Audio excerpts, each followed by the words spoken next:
Dobrodošli, ovo je High-Tech Zona, emisija o svijetu tehnologije. Moje ime je Stefan Dević, a na početku, kao i uvek, novosti.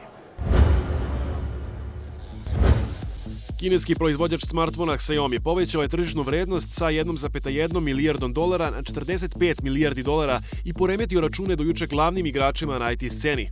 Poslednjom investicionom injekcijom Xiaomi je dospeo na treću poziciju u sektoru novih tehnologija iza Samsunga i Apple-a, saopšteno je iz te kompanije, sa tržišnom vrednošću od 45 milijardi dolara. Xiaomi je sada skoro 3 puta vrednija kompanija od Lenova, koji je skoro ušao na tržište mobilnih telefona, inače najvećeg svetskog proizvođača personalnih računara.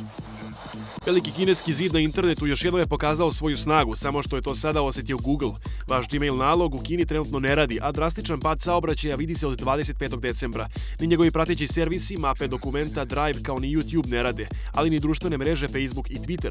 Pretpostavlja se da iza ove blokade stoji država i njeni internet cenzori.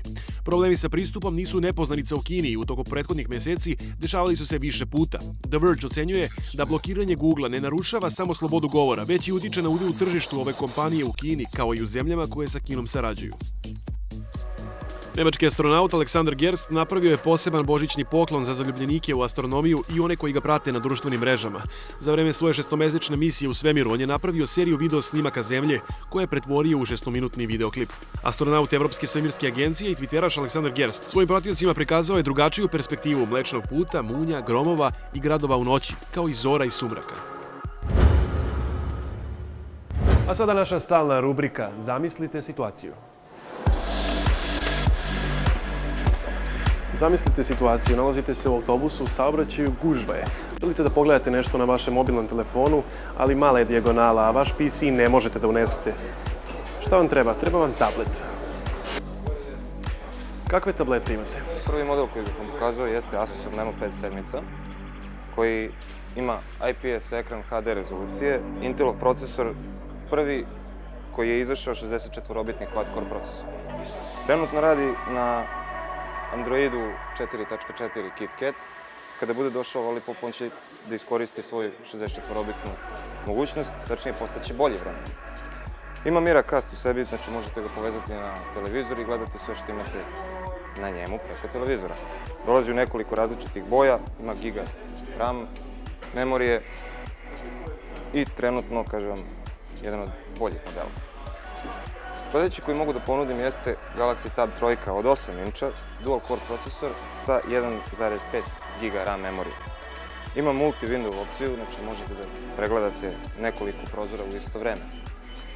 8 inča ekran, jedan pristupačni model. Lenovo opcija možda najpogodnija za vašu trenutnu situaciju. Dakle, nalazite se u autobusu koji nema Wi-Fi.